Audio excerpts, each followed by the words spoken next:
The Knowledgeable Provider podcast is intended primarily to entertain, also to inform, but it is not a substitute for actual medical training and should not be used by anyone to diagnose or treat any medical condition in themselves or others.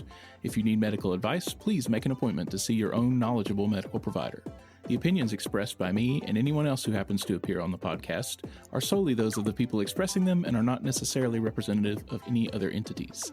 Other than the lunches at the office, I do not receive any sort of compensation from pharmaceutical or medical device companies, and I have no other relevant financial disclosures. Look, this is all for fun, okay? Don't sue me. All right, on with the show.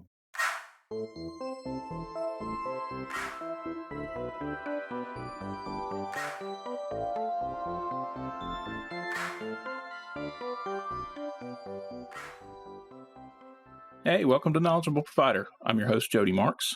Today I had the privilege of interviewing my friend and former coworker, Alex Gallenstein. Alex is a board-certified flight paramedic. He works full-time with Erlanger Life Force based out of Winchester, Tennessee, and he also works with the ground ambulance service HIMSI based in Huntsville, Alabama. He's been in EMS for about 13 years altogether and has a particular passion for critical care and aviation medicine. Alex tells us about several aspects of what it's like to be a flight paramedic. It was a super interesting interview with him. I hope you'll enjoy it. Well, Alex Gallenstein, welcome to Knowledgeable Provider. Thanks so much for your time. Wow, thank you so much for having me. Of course. I've already read your professional bio. You want to just tell us a little bit about your career arc? I'm always very interested in how people got to where they are. So whatever you want to share about that would be great. How did I get to where I am now? Well, I went to college for microbiology. I attended Miami University in Oxford, Ohio.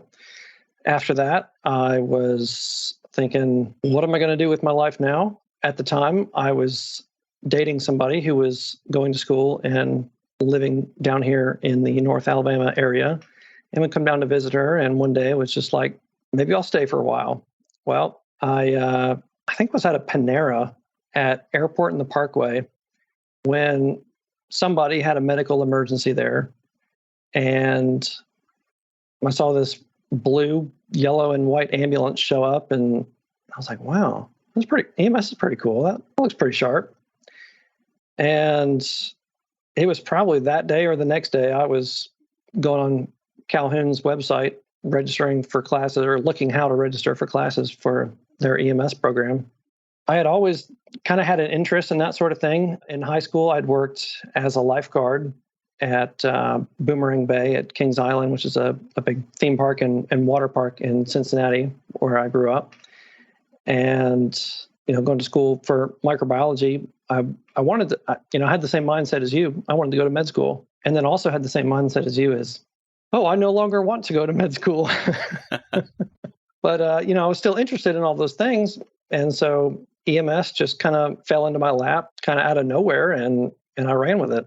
Went to Calhoun for their EMT program, got hired at the local EMS service here, and then immediately went to paramedic school while working as an EMT. After that, I worked as a paramedic for several years. I always had a very big interest in flying, not just because it's cool as hell to get paid to go fly around in a helicopter, but you take care of the sickest of the sick and the most injured of the injured, and you get to use your brain a lot and actually do critical care medicine. And I'm a huge nerd, and I love all that kind of stuff. So that really fit the bill well with me. And I went and did a ride along actually in, I want to say 2009 or 2010 with Huntsville Med Flight, and immediately just knew right then and there that this was something that I really wanted to do as a career. And fast forward a whole bunch, and here we are. Very cool. So EMS really did fall into your lap. That wasn't something that you had been looking at, really? No, not a whole lot. But then once it did kind of fall into my lap, I picked it up and ran with it. I don't know that I was ever as passionate about something as I was with EMS. Yeah, that was my experience too. It just found me, and I just fell in love with it. Yeah, for better or for worse, I suppose. It has a way of doing that, I found. What do you think attracted you to it initially, just from that, from the first call at Panera that you got to see or be a part of? I'm sure that the adrenaline rush had something to do with it. And, there's the whole stereotypical answer that it's like, why'd you get into it? Well, I wanted to help people. folks like you and I who've done it for a minute now, we roll our eyes like, yeah, okay, whatever. But I mean, there is some truth to it. Yeah. Do you remember what the call at Panera was? Do you remember what the actual incident was? No, I don't. It was probably like a syncope or some. I mean, it wasn't anything crazy. But I suppose what really attracted to me and what held my attention, at least initially, was like the lights and the sirens and the adrenaline and getting to rush to somebody's side, on the worst day of their life, and the one to be there providing help when somebody else needed it the most. And then I kind of discovered like a whole new side of it, like where there's, not just emergency, but critical care medicine. And I think critical care is what really held my attention. It's where I found my niche, I suppose. Yeah. You mentioned that with critical care, you feel like you get to use your brain a lot. Is it the intellectual challenge that attracts you to it? Yeah, absolutely. Sometimes it's not always super obvious what's going on with the person in front of you. And, you kind of have to be a little bit of a detective and use context clues from whether it's their history or an interview with a family member or interviewing the ER staff who's sending the patient out. And you kind of put all the pieces together, and then some random bit of knowledge from an obscure textbook you read 7 years ago is like, oh yeah, that could be this. What if it's this? It's like, oh, let's give it a shot. Maybe it is. Or, hey, I've heard about a case study showing that this medicine might be effective in this situation. It's stuff like that. So how long did you work on the ground as a paramedic before you transitioned to flight? Let's see. I started EMS in May of 2010, and I started flying in 2017. Okay. So a pretty good number of years on the ground before you started flying. Yes. Yep. By that time, were you completely over ground EMS, like very ready to get out? I was definitely ready for a change. Yeah. I was ready for the next step, for sure. I remember reading at some point that the average ground EMS career is like 5 years or something. I don't know if that's actually true or valid, but it seems like an area where there would be high turnover. Yeah, I wouldn't be surprised at all if that was the truth. Yeah. What was your experience like transitioning from ground to helicopter? So in a lot of ways, the job is similar / identical. I mean, when you boil it down, you're really, at the end of the day, you're still taking care of patients. You're picking them up at A, providing treatments, interventions, and dropping them off at B. The difference comes in when you go from ground to air. You're getting out of the ALS environment into the true critical care environment. So it's really a big shift in mindset, having to go from ALS protocols to your critical care guidelines. And there's a big difference between protocols and guidelines. In critical care, you can't have protocols. You have to have guidelines. And that really is the biggest, at least for me, was the biggest thing, was getting out of the ALS ground paramedic mindset into the critical care flight paramedic mindset. My experience was the protocols in EMS. It was like somebody else tried to do the thinking for you, and you just like picked which card you were supposed to use. Yeah, there's definitely some truth to that. It's kind of like, for example, if it's, say, a chest pain or suspected cardiac event, you got your protocols that lay out cardiac monitor, 4-lead, 12-lead, consider aspirin, consider nitroglycerin, consider IV access, blah, blah, blah, blah, blah. Whereas the critical care setting guidelines operate more under the assumption that you are a consummate professional and you're expected to use your brain. It's not so much black and white. It's really a shade of gray. And everything in critical care medicine is essentially a shade of gray, because hardly ever does something apply to every single patient that you encounter. My coworker, the other nurse practitioner I work with, and I, in family practice, talk about that all the time, how nothing's black and white. It's all just floating around in the sea of gray. So yeah, I get that, I think, on some level. And I feel like, looking back on my own EMS career, I feel like I never progressed to the point as a paramedic where I was critically thinking. I was more of the, which protocol do I use for this? And less like what actually makes sense to do here. Sure. I know, for example, like I can remember working with a new paramedic a couple of years back. We had a patient who, I think it was an ortho injury, and we were giving quite a bit of pain meds to try and get that under control. It was an adult patient. They were pretty nauseated after the first round of narcotics. No problem. Here's 4 of Zofran. Continue on. Well, a little bit later down the line during the transport, she stuck her head up in between the partition between the cab and the box, and this is on the ground. Yeah, we gave Zofran, but he's still really nauseated. I was like, okay, give him some more. And she was like, well, I've already given 4 milligrams of Zofran. It's like, yeah, I ate a brownie once. Give him some more. Like, you can give more, and it doesn't. And this is no fault at all of the person that I was working with, but it doesn't occur a lot of times to people that like. You can give 8 milligrams of Zofran to one person. That's fine. But because it doesn't say explicitly in the protocols, it just says give Zofran. It doesn't say that you can repeat it if they still have nausea. So stuff like that is, that's more of like the ALS ground paramedic mindset where in the critical care setting, you get to use your brain a little bit more and be like, okay, so what that I've already given 4 milligrams? 8 milligrams isn't contraindicated whatsoever. I'm going to give it. I think 8 milligrams is actually the dose of Zofran, like for chemo prophylaxis, if I'm not mistaken. Yeah, that's like the starting dose for them. Yeah. Right. Yeah. So, I mean, unless you're given like 32 milligrams over a span of several hours, you're fine. Can you talk about the process of becoming certified as a flight paramedic? Yeah, of course. In order to become certified as a flight paramedic, obviously, you're going to need to become a paramedic first. That obviously requires paramedic school, taking national registry, and then technically speaking, any nationally registered paramedic of any length of time, even one day, is eligible to then go register with the IBSC, or the International Board of Specialty Certifications. They can go register with IBSC to then take either the FPC or the CCPC exam. Would I ever recommend that? Absolutely not. So in order to get a job as a flight paramedic, it's a little bit different. You need to be a paramedic, a full-time paramedic at a busy 911 ambulance service, serving as the primary attending paramedic. The minimum is 3 years, but at least 5 is recommended. And if you want to be competitive, the more the merrier when it comes to years of experience, obviously. And really, if you're in the 5 to 6, 7, 8 plus, you're going to be more competitive. But yeah, any paramedic can go and take the FPC or CCPC exam. What do those stand for? FPC is Flight Paramedic Certified, Board Certified Flight Paramedic, and then CCPC is Critical Care Paramedic Certified. Different organizations, different certifying organizations? Same organization. It's the IBSC that certifies and issues both of those. And they're honestly identical tests. But the FPC is obviously more geared towards those individuals who are going to be working in a flight environment. So the FPC exam has flight physiology, like, all the gas laws, a bunch of aviation stuff, some FAA stuff, things that pertain to helicopters and flying that the CCPC exam does not have. I wish I had thought to ask Alex to talk more about the flight physiology issues and the gas laws. That seems super interesting to me, and I don't know that much about it myself. But for whatever reason, I didn't think to ask him about it during the interview.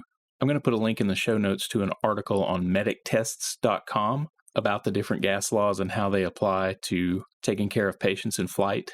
I think the gist of it is that the changes in pressure and temperature that happen during flight can have a significant effect on the body directly and also on some of the equipment that is used to take care of those patients. So if you're interested in learning more about that, take a look at the article. And maybe we'll get Alex back in here sometime to explain all that in better detail. And my impression of that is it's insanely competitive, right? Like, it's pretty hard to get one of those jobs. That would also be my experience, yes. You want to talk about the difference in your scope of practice when you're working on the ground versus when you're in the air? And you still work on the ground, right? I still do work on the ground, yep. As far as scope of practice goes, ground versus air, it's pretty different, honestly. It's very similar in a lot of ways, and it's quite different in some. In the air, we can do everything that we can do on the ground, plus some.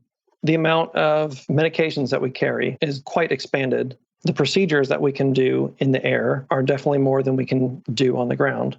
There are some ground critical care services in the state. I can't speak to that, though. I don't know what they can do or not do. But on the ground, we can defibrillate, we can pace, we can cardiovert, we can intubate, we can start IVs and IOs. We've got a pretty good amount of medications at our disposal.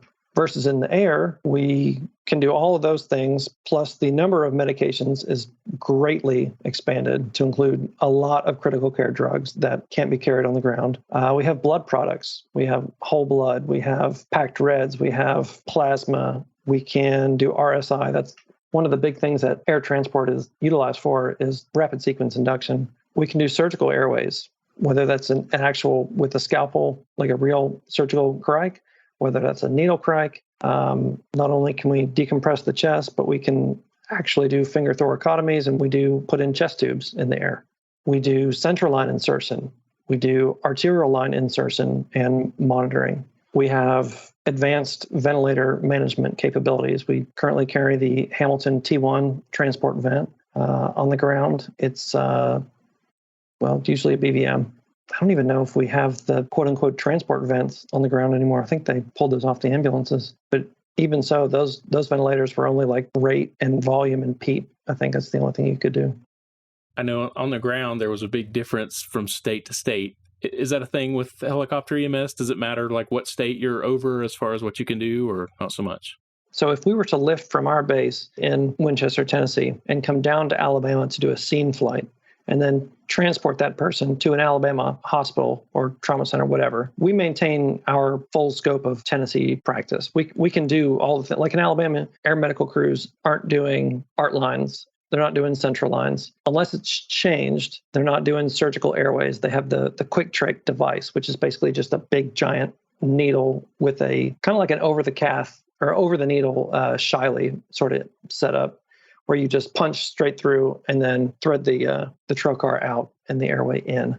But anyway, so if we were to do that, we would still maintain our Tennessee scope of practice. So we can still do all the things. And we have. I remember a couple of times we would drop folks off at Huntsville Hospital. One of them, I remember, came from Marshall South's ER in Boaz. They called us to come down there to pick up, drop off at Huntsville. And it was a really sick sepsis patient. And we had actually initiated a femoral central line and a radial art line. And the receiving physician and surgeon at Huntsville were like, we didn't get a report on that. Who did this? And we're like, well, we did.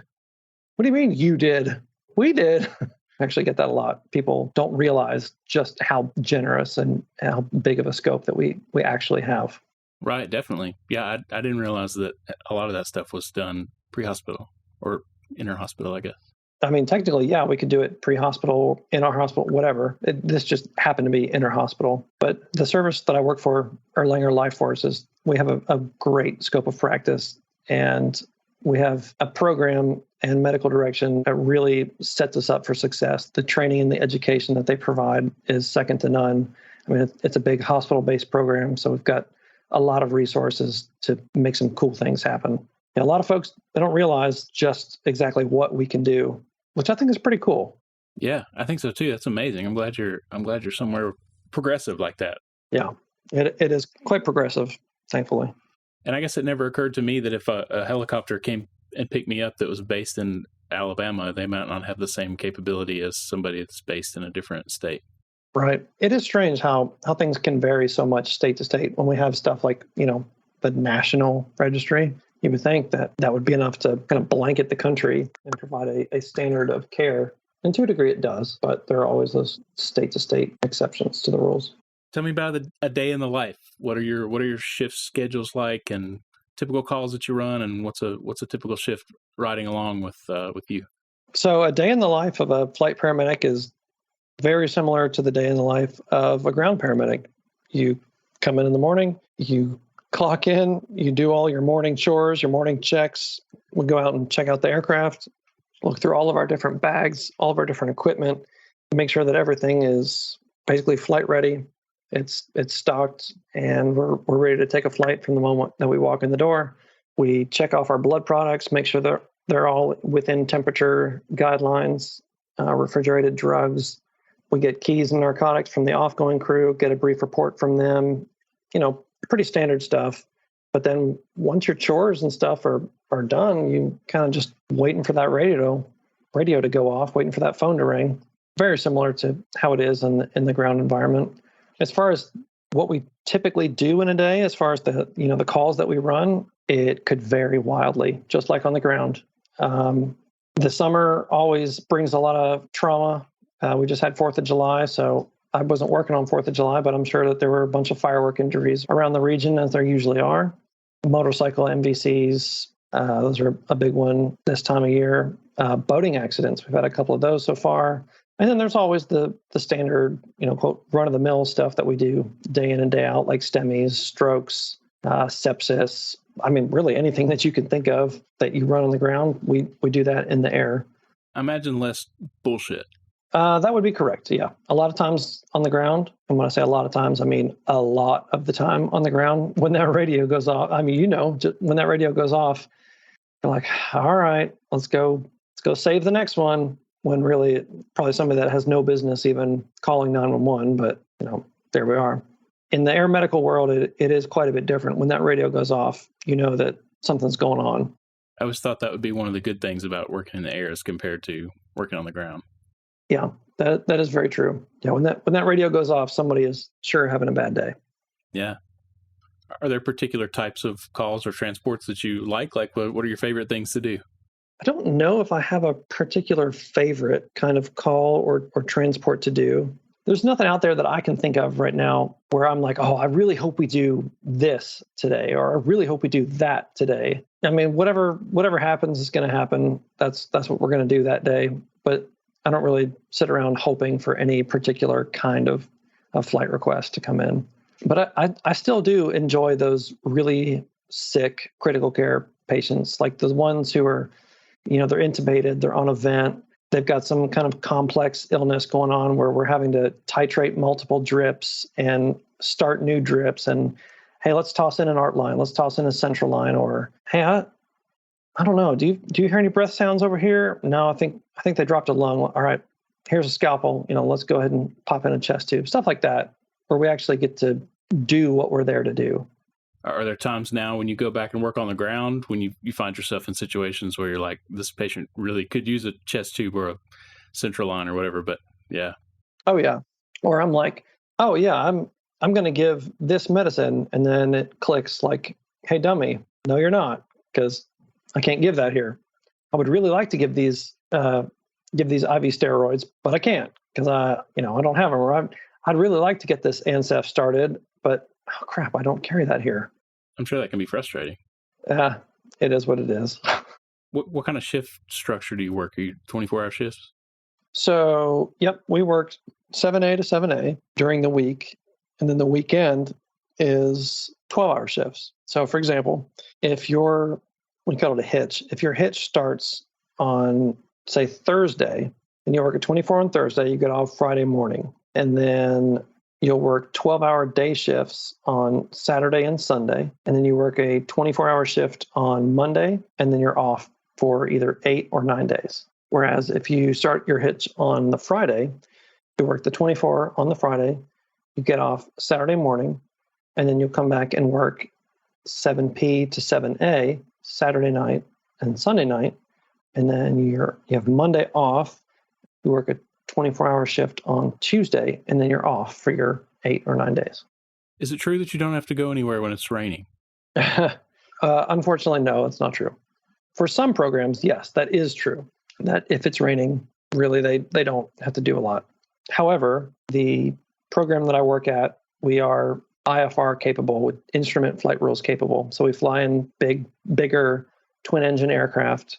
It's an EC-135, EC-145s. And we have the ability to fly when the other programs cannot. So if weather minimums drop below the legal limits, or there's decreased visibility due to rain or some kind of precipitation, we can actually go out and fly in that. Now, if there are thunderstorms or like tornadoes or hail or winds over like 50 knots, really actual bad weather conditions, then even the fact that we're IFR capable, it doesn't really matter. We still can't fly in dangerous weather.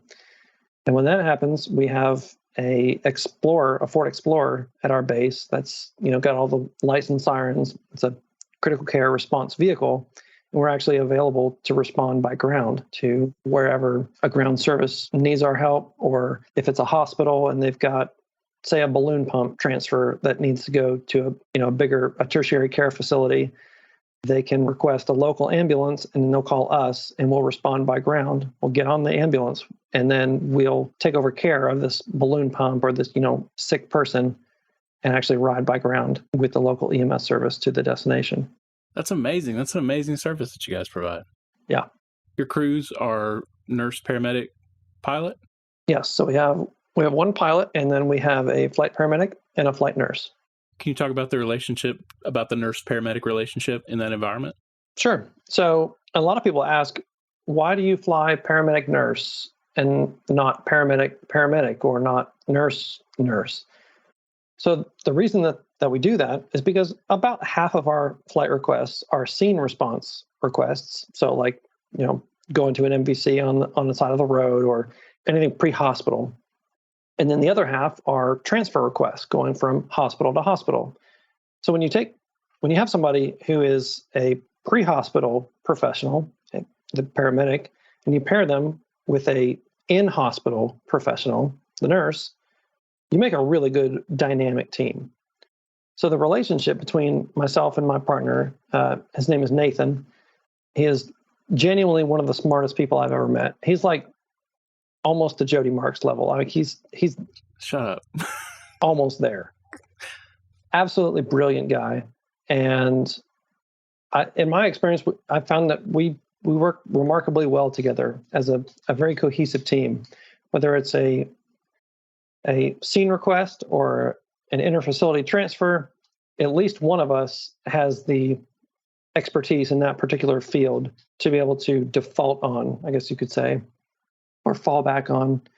But really, each person is expected to know their partner's job and be able to do it fully. So, for example, me as a paramedic, I'm expected to know about all of the ICU drugs that we never give in EMS and know their dosages and calculations and rates, and et cetera.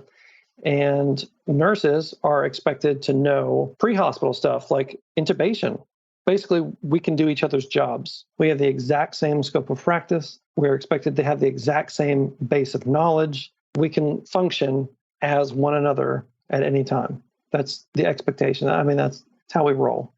At other flight services that I've worked for, it was, if it was a scene flight, the paramedic kind of took the lead. And if it was a interfacility transfer, the nurse kind of took the lead because that was their area of expertise. Now, at my current program, whether it's a transfer or a scene, it doesn't matter because there is no difference between a flight nurse and a flight paramedic. We do the same job. Don't answer this if you don't want to. Is there still a salary difference between nurses and medics?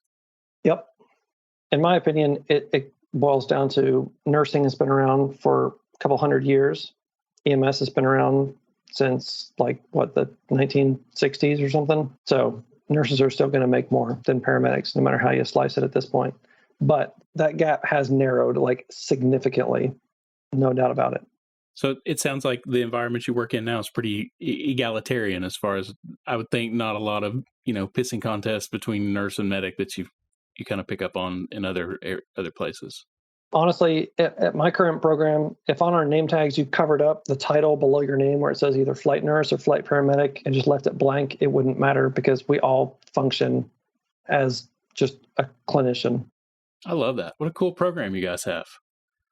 How do you feel about safety in aviation and helicopter EMS? And I guess I'm only asking because a couple of my mentors got killed in a helicopter crash, AirVac 16 several years ago. And I guess that's just always something that's in the back of my head, I guess. You want to talk a little bit about that? Safety is literally the first thing on everybody's mind because at the end of the day, it doesn't matter how good your patient care is. If you're not doing it in a safe manner, and if you don't go home at the end of the day, what good have you actually done? That whole mantra of don't become a patient yourself. So safety is without a doubt the first and the foremost thing on everybody's mind. When the actual flight request comes into our base from our dispatch, they don't tell us anything about the patient. They don't tell us any details whatsoever. All they say is, this is where it is. So they'll give GPS coordinates or a heading and a distance away from our base. And that's it. And all they want to know is, can you safely do this flight or not? So the pilot will look at the weather and say, either yes, I can safely accept this flight, or no, I cannot safely accept this flight. And that's all there is to it. So they don't tell us, hey, this is a 3-year-old that was trick-or-treating, just got hit by a car and has a Glasgow of 4 and is posturing, because that could likely influence the pilot's decision to say, yeah, there's a thunderstorm right above, but we got to get this kid to the hospital. So yeah, safety is without a doubt first and foremost on all of our minds. And if we can't safely do it, then we can't do it. Now, if we can't safely complete the request by air, we can do it by ground. Just because the weather is terrible or there's thunderstorms or what have you, doesn't mean that our services are off the table. We can go by ground and intercept, and we can bring all of our equipment and our medicines and our procedures and everything to that sick patient. But even above patient care, safety is number one. Have you been involved personally in any kind of like near misses, close calls, tense situations, anything that was out of the ordinary? The closest call, I would say, would have been coming into a scene at night. The ground crew was having us land on the actual roadway, and we were about maybe 75 feet above the pavement when out the left door, I was looking down, and of course under NVG's night vision goggles, saw a wire underneath the aircraft that nobody had seen before, or that we hadn't, it snug up on us. And all I did was said wire. And as soon as I said wire, I could feel the aircraft lurch upwards as the pilot grabs the collective and pulled up, and we, started gaining altitude above it. But knock on wood, that's about the closest of a close encounter as I've had. It's just a wire that nobody saw until we were basically right on top of it. I'm glad you saw it. Yeah, me too. Yeah. So is it a whole crew effort as far as looking out and watching? Absolutely. You guys are not just chilling in the back while the pilot's doing all the work. Absolutely not. There are what they call critical phases of flight, which basically includes every phase of flight other than level cruise flying. So like all the taxiings, the takeoffs, the approaches, the descents, etc. There's all critical phases of flight. And during those critical phases of flight, we're all eyes out of the aircraft. We're looking for hazards. We basically will put patient care on hold to act as crew members instead of clinicians to make sure that we get off the ground safely and then get back on the ground safely. So, for example, when we're patient loaded and we're lifting out of a scene, we're not looking at the patient. We're not doing patient care. We've got our eyes out and we're looking for hazards. We're clearing the tail rotor, the main rotors. We're watching for people trying to rush the aircraft. We're watching for vehicles, hazards, cows, livestock, huge problem. Who would have thought? But we're watching for all that kind of stuff. Once we get clear of all the hazards and into the cruise portion of the flight, that's when we can turn our eyes back in and actually do the patient care. I've heard that it's really expensive to be transported in a helicopter. Do you know a lot about that aspect of it, or not so much? I too have also heard that. Yes.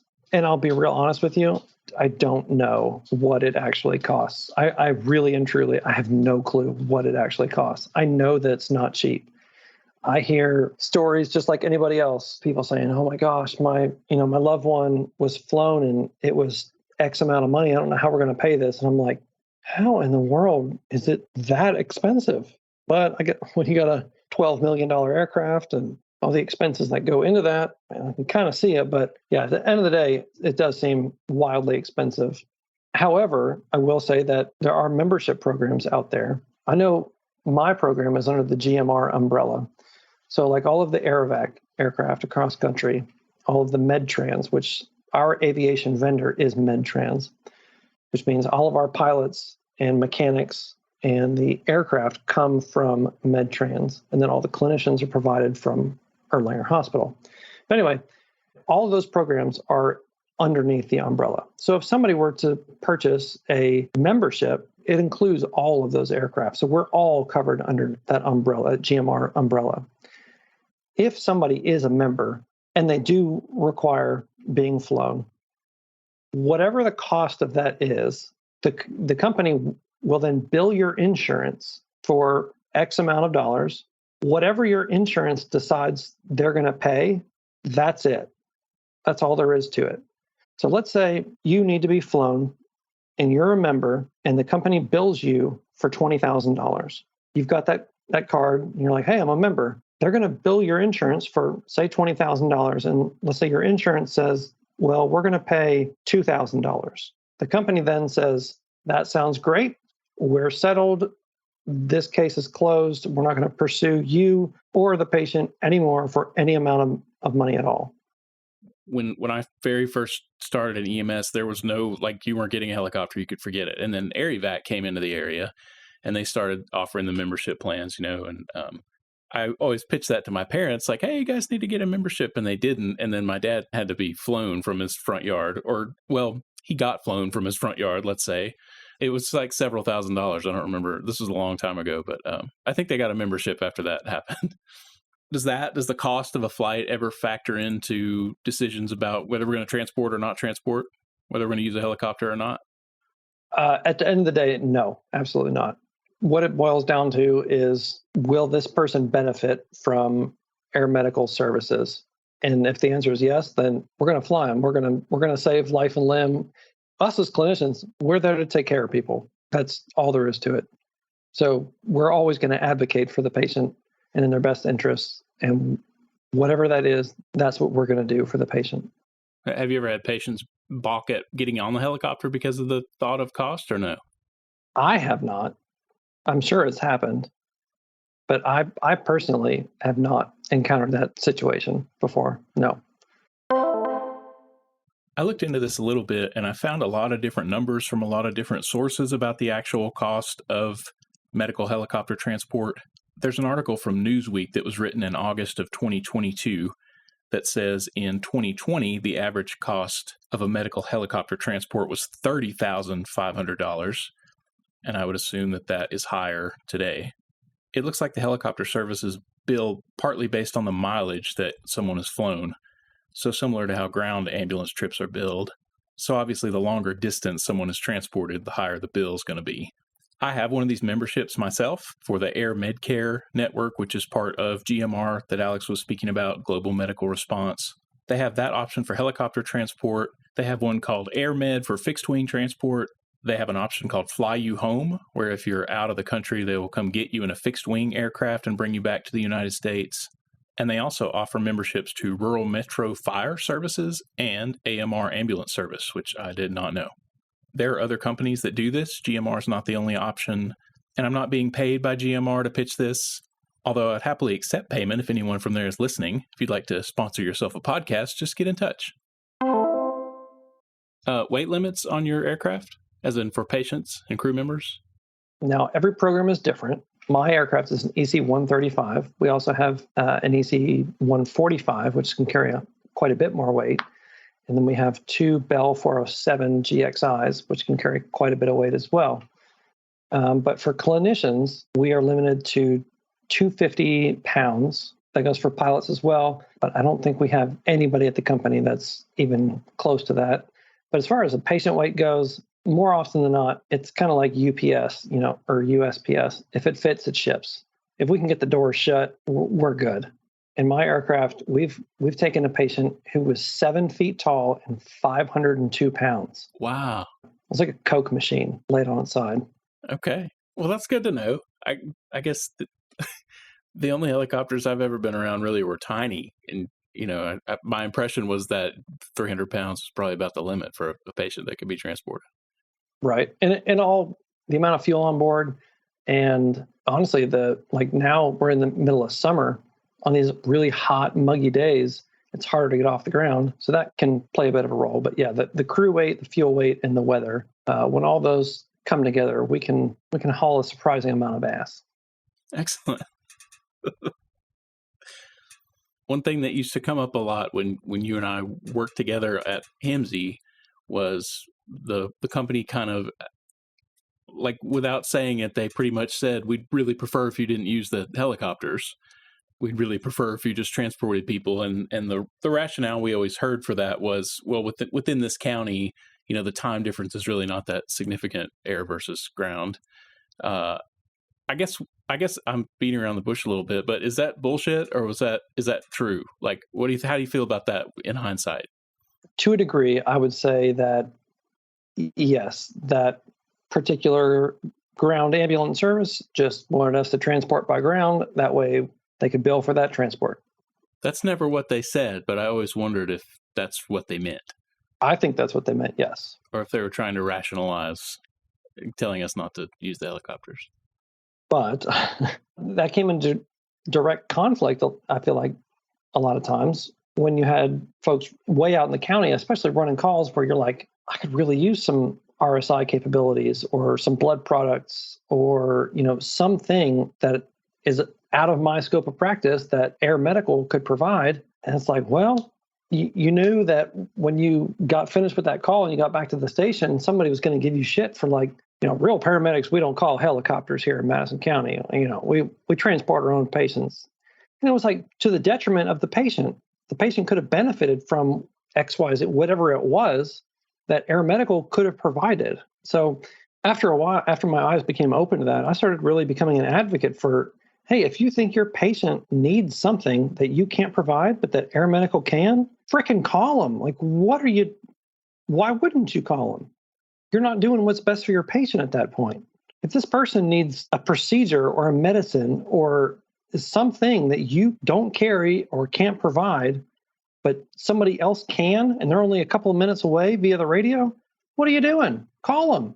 Yeah, I feel like that's how it should be. Yeah. My strategy became if the responders who were already there call the helicopter, great. Because if I remember correctly, they would kind of ask us, like, as the crew coming on the ambulance, do you want med flight or not? And my response was, well, if the people there think we need it, then yeah, send them. Like, why not? Because I'm not there. I don't know. But that whole policy did create a lot of tension as far as trying to decide, do we use the helicopter or do we not? I know I was put in a bad position with that a couple of different times. Yeah. I kind of resented it. Yeah, absolutely. Yeah. I think that was very much a culture thing on behalf of the ground service. Like I said, when you cleared from the call and after you clocked out, people are going to give you shit. Like, why are you calling for a helicopter for this? They don't need that. Just take them to the hospital. It's like, well, there actually is a reason. It's because I believed that it was in my patient's best interest and you weren't there. So kick rocks. Do you run into a lot of, is there any political wrangling or power trip issues with ground services or anybody that you have to deal with now? Honestly, I can't think of any, which leads me to believe that it's like a culture thing because you cross state lines, you go to different services, and they don't have the same response. It's like, you flew this patient out. Awesome. Like, what was going on with them? It wasn't, why the heck would you fly this person out? They didn't need that. But I mean, as far as the flight crew mentality goes, we don't give a shit. We're like, hell yeah, dude, look, whatever. I don't care. I can only watch so much Netflix in one shift. Come on. Yeah. How many calls do you run in a shift typically? Oh, it varies wildly. If the weather is terrible and, thunderstorming constantly, it could be 0, or the most that I've ever done is 7, which doesn't maybe sound like a lot, but in terms of ground EMS, that would be the equivalent of like in a 24-hour shift running 25 calls. That's nonstop because calls don't take 35 to 60 minutes to run. They take a while. Have you ever been put in a situation where you kind of had to be the one to say, this person doesn't need a helicopter? Yes and no. It was a Madison County scene flight several years ago. And I remember we had just gotten canceled off of one Madison County scene flight for a GSW to the head. We were headed back to the base when our dispatch came back over the radio and said, hey, we've got another request out of Madison County for a 32-year-old male possible stroke. Okay, we can do it. Gave us the coordinates. We were all like 19 seconds away, laying in a field adjacent to the house. We beat the ambulance there by like 18 minutes. It was kind of strange. So anyway, we land there and get right up to the house and get our equipment in the room, in the living room there. And it became pretty obvious pretty quickly, this is just a diabetic emergency. This blood sugar was 21. So then the ground ambulance shows up. And they're like, hey, do you need us or are you going to fly him? And we're like, well, his blood sugar is 21. So they went and, they grabbed their cot and we loaded this guy up. We put him in the back of the truck, and my partner and I, we started the IV. We gave the D10. We, got his blood sugar back up to normal. He was now mentating just fine. No more neuro deficits, et cetera. And we were kind of like, okay, well, this is Lisa and Eileen. They're going to take great care of you. Without saying, hey, this person doesn't need to be flown. We kind of said, hey, this person doesn't need to be flown. There's no point in saddling this person with whatever bill that they were going to receive from us flying them. There was no point in us flying them. That wasn't in the best interest of the patient. So yeah, we asked the ground crew, hey, is there anything else that you need from us? And they were like, nope, we're good. And so they took the patient. We got back in the aircraft, and that was pretty much it. What was COVID like for you? Oh, COVID. What a fun time. Well, we went through a lot of vent circuits and HME filters in that amount of time. I feel like whether it was ground EMS or helicopter EMS in hospital, it just sucked for everybody. As far as air medical transport is concerned, the majority of the COVID patients that we saw were the intubated, vented, on multiple drips, out of the ICU, coming from smaller rural hospitals, maybe going somewhere for ECMO cannulation. So the ones that we did see in the air were very sick. And then the ones on the ground, you treated everybody like they had COVID, essentially. N95s and gowns and everything, especially if they told 911 that they were having shortness of breath or some other kind of maybe associated symptom. You're like, oh, crap, here we go again. So it was taking all of the precautions and then picking them up, treating them, transporting them as, quote unquote, normal to the hospital. And then once you finish with that, it was the whole decon process. You have to decon the whole ambulance, which that could take a half an hour to actually do. And then Medcom's yelling in your ear, hey, we've got 17 calls holding. And you're like, well, okay, we're doing the best we can. And then that just basically was on repeat for like 2.5 years. So not a fun time. Is there any of that in helicopter world as far as like being pushed by dispatch? Like, hey, we need you, hurry up? Not as bad, honestly, as it is or has been in the ground world. As far as like, you're backing your truck up on the ramp, beep, beep, beep, put it in the park. No longer can you get out of the truck, go to the back of the ambulance to pop open the 2 back doors, and your radio's already going, like, hey, we've got 3 more calls holding for you just when you clear the ramp. You're like, Jesus. It's not quite as bad, but there are times, where you land at the hospital and as soon as your skids hit pavement and you offload your patient and you come back up, they're already calling the pilot like, hey, we've got another one out of, this county. Shit. Okay, give us a second. So, yeah, not as bad, but it does still happen. If you had to give advice to somebody who's considering a career in helicopter EMS, be that as a paramedic or a nurse or a pilot, what advice would you have to give? Go do a ride along. Find a service that offers, not all of them do, but find a service that offers ride-alongs and go see if that's something that truly interests you. Because it is like the road to get there is pretty long, honestly. And that way you'll at least know sooner rather than later that like this either is or isn't something that you want to do. Because it isn't for everybody. Or go like shadow a shift in an ICU. That's a good way to figure it out. Like if you don't like taking care of those types of patients, you're not going to like this field because that's what we do. We take care of really sick patients. If you're scared of heights, if you're scared of flying, that might be a deal breaker. Great point. It's a field full of really, truly passionate people. Everybody in the field is doing it because they actually love critical care medicine and they love taking care of really sick patients. So if you don't, and you just think that it's really cool to wear the Nomex flight suit and put on the helmet every day, well, it is cool, but it is also a lot of work, like legitimately a lot of work. The continuing education is never ending. It's a constant onslaught. It might seem really glamorous, but it is quite a bit of hard work.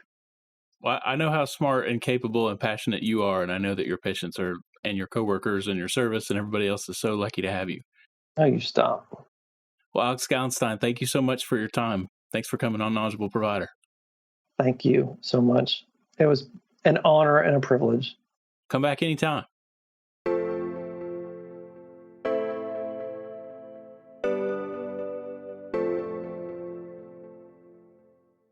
Thank you so much again to Flight Paramedic Alex Gallenstein for taking the time to talk with me today. I really enjoyed it.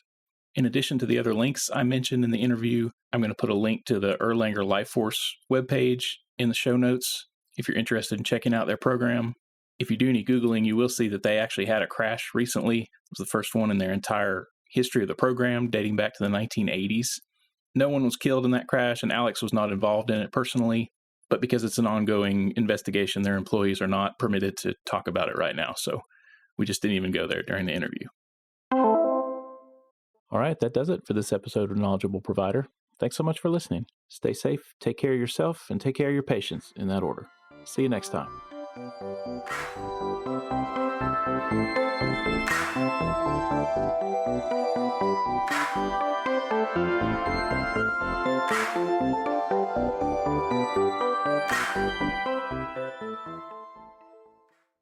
Abigail. No, ma'am. Quiet down. It's okay. No, ma'am. Child.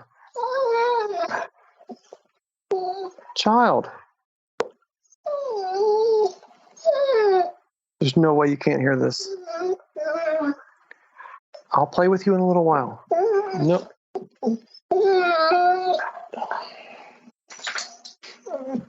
It's a good thing you're cute. Dude, I'm sorry. You're totally fine. Family is family. And bitches are bitches. All right. Can we take like a 5-minute break? Abigail. All right. I'll be right back. Come on, you freaking hussies. Let's go. Good Lord. Children.